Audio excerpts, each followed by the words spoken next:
नमस्कार मित्रों, स्वागत है आपका हमारे YouTube चैनल जीएस मस्ती विद विनय सर के साथ। आइए जुड़ते हैं इतिहास से संबंधित कुछ महत्वपूर्ण तथ्यों के साथ। होम रूल लीग आंदोलन के बारे में देखेंगे आज। तिलक की होम रूल लीग क्या थी? स्थापना, प्रचार का माध्यम क्या था, प्रथम अध्यक्ष कौन थे, सचिव कौन थे, कार्यक्षेत्र क्या था? तो स्थापना के बारे में देखते हैं। अप्रैल 1916 ईस्वी में तिलक की होम रूल लीग की स्थापना हुई थी। मराठा और केसरी थे, प्रचार का माध्यम मराठा और केसरी था। प्रथम अध्यक्ष जोसेफ बैप्टिस्टा थे, सचिव NC केलकर जी थे। कार्यक्षेत्र कर्नाटक, महाराष्ट्र, मुंबई को छोड़कर मध्य प्रांत एवं बरार था।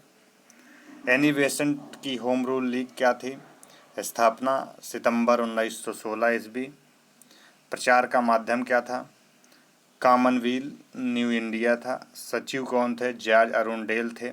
कार्यक्षेत्र क्या था इनका? तिलक के होम रूल लीग के अंतर्गत आने वाले क्षेत्रों को छोड़कर देश के अन्य क्षेत्र इसके अंतर्गत आते हैं।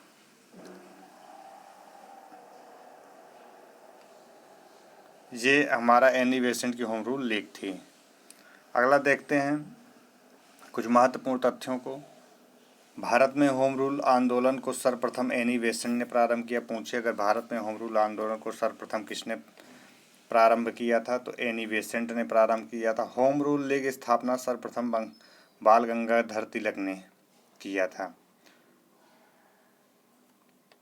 होम रूल आंदोलन की व्याख्या 2 जनवरी 1914 को अपने पत्र कॉमनवेल्थ में एनी बेसेंट ने किया था प्रकाशित। महत्वपूर्ण तथ्य देखते हैं। प्रथम विश्व युद्ध के दौरान होम रूल लीग आंदोलन भारत में काफ़ी लोकप्रिय रहा। एनी बेसेंट फेबियन आंदोलन की प्रस्तावक थी। अप्रैल 1920 में Akhil Bharatiya home rule league ने महात्मा गांधी को अध्यक्ष निर्वाचित किया और गांधी जी ने इसका नाम बदलकर स्वराज सभा कर दिया था। अध्यक्ष निर्वाचित होने के बाद गांधी जी ने इसका होम रूल लीग को अध्यक्ष ने क्या कर दिया था? स्वराज सभा कर दिया था।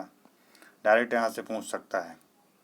गांधी जी एवं उनसे प्रारंभिक आंदोलन कौन कौन थे, जिससे गांधी जी का परिचय देख लेते हैं। 2 अक्टूबर 1869 ईस्वी में स्थान पोरबंदर गुजरात में। पत्नी कस्तूरबा गांधी थी। पिता करमचंद गांधी थे। उपनाम काबा गांधी था। अगला देखते हैं गांधी जी के प्रारंभिक कार्य क्या क्या थे। 1894 ईस्वी में नटाल इंडियन कांग्रेस की स्थापना दक्षिण अफ्रीका में किए। टालस्टाय फार्म की स्थापना किए।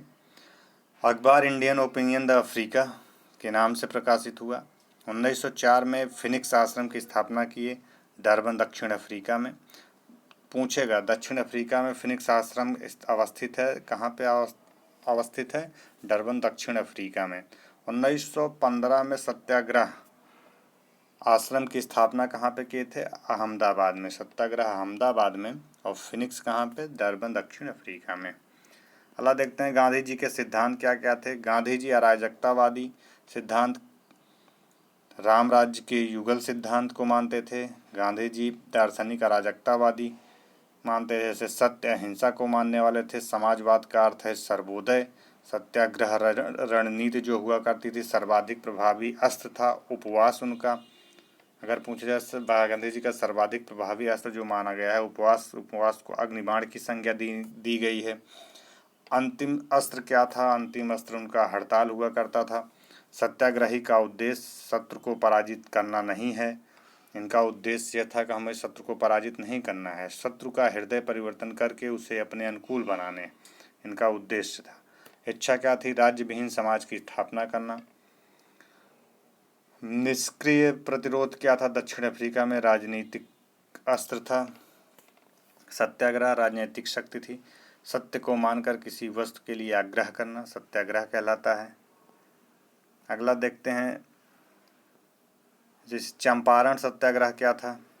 चंपारण गांधी जी का भारत में पहला सफल सत्याग्रह पूछा जाता है, 1917 बिहार में हुआ था। प्रसिद्ध कथन क्या थे इनके? विदेशी वस्त्रों की बर्बादी ही उनके साथ सर्वोत्तम व्यवहार है। देसी वस्तुओं के उत्पादक तथा बिक्री को प्रोत्साहन मिला। आंदोलन किसान आंदोलन पंजाब, चंपारण एवं खेड़ा में किए थे। औद्योगिक मजदूरों का आंदोलन अहमदाबाद में हुआ था।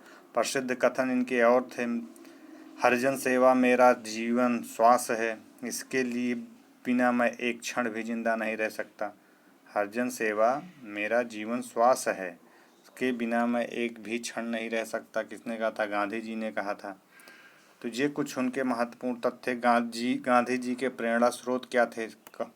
देखते हैं। जॉन रस्किन से सर्वोदय की अवधारणा के प्रतिपादन की प्रेरणा मिली। थोरो से सबने अवज्ञा आंदोलन और करबंदी की प्रेरणा मिली। रस्किन से शारीरिक परिश्रम का आदर करना। टॉलस्टॉय से अहिंसा का सहयोग का आधार था। अगला देखते हैं। गांधी जी से संबंधित महत्वपूर्ण तथ्य। आत्मनियंत्रण का इन्होंने जो तथ्य बताया, एक आत्मनियंत्रण को बताया। गांधी जी द्वारा परिवार नियोजन है समझाया गया सर्वोत्तम उपाय क्या है? आत्मनियंत्रण बताया उन्होंने। डरबन दक्षिण अफ्रीका 1893 ईस्वी में दादा अब्दुल्ला का मुकदमा लड़ने गए थे डरबन में। गोपाल कृष्ण गोखले गांधी जी के राजनीतिक गुरु थे। बहुत बार पूछता है गांधी जी के राजनीतिक गुरु कौन थे? तो गोपाल कृष्ण गोखले थे। अगला देखते हैं। गांधी जी के राजनीतिक गुरु हो गया। वर्ष 1901 में का जिक्र करते हैं। कांग्रेस के कलकत्ता अधिवेशन में गांधी जी ने पहली बार भाग लिया था। अगर पूछे कांग्रेस के कलकत्ता अधिवेशन में गांधी ने कब पहली बार भाग लिया था? तो 1901 ईस्वी में। मुंबई विधि कार्यालय की स्थापना की गई 17 जून 1917 में। सत्याग्रह आश्रम का साबरमती नदी के किनारे स्थानांतरण कर दिया गया। सत्याग्रह आश्रम साबरमती नदी के किनारे 17 जून 1917 का स्थानांतरण कर दिया गया। सत्ता का विकेंद्रीकरण। राजनीति के क्षेत्र में गांधी जी का सर्वाधिक महत्वपूर्ण सुझाव था श्रम को असाधारण महत्व। परीक्षा उपयोगी तथ्य और देखते हैं। महात्मा गांधी को सर्वप्रथम पिता किसने कहा था? बहुत बार पूछा। सुभाष चंद्र बोस ने महात्मा गांधी को सर्वप्रथम पिता कहा, राष्ट्रपिता। नोआखाली काल में महात्मा गांधी के सचिव कौन थे? प्यारे लाल थे। भारत के प्रति ब्रिटिश सरकार के नीति के विरोध में राय बहादुर की उपाधि का त्याग किया किसने? जमनालाल बजाज ने। चंपारण सत्याग्रह के दौरान गांधी जी को महात्मा की उपाधि किसने दी थी? बहुत बार पूछा। रविन्द्रनाथ टैगोर जी ने चंपारण सत्याग्रह के दौरान गांधी जी को महात्मा की उपाधि दी थी। गांधी सेवा संघ के संस्थापक कौन थे? जमनालाल बजाज थे। गांधी जी ने कांग्रेस से इस्तीफा दिया था 1934 ईस्वी में। गांधी जी की मृत्यु हुई 30 जनवरी 1948 ईस्वी में। तो ये कुछ महत्वपूर्ण तथ्य गांधी जी से। यदि यह वीडियो अच्छा लगा हो इसे शेयर और सब्सक्राइब करिए। हम मिलते हैं अपना दूसरे वाले वीडियो में। तब तक के लिए धन्यवाद मित्रों।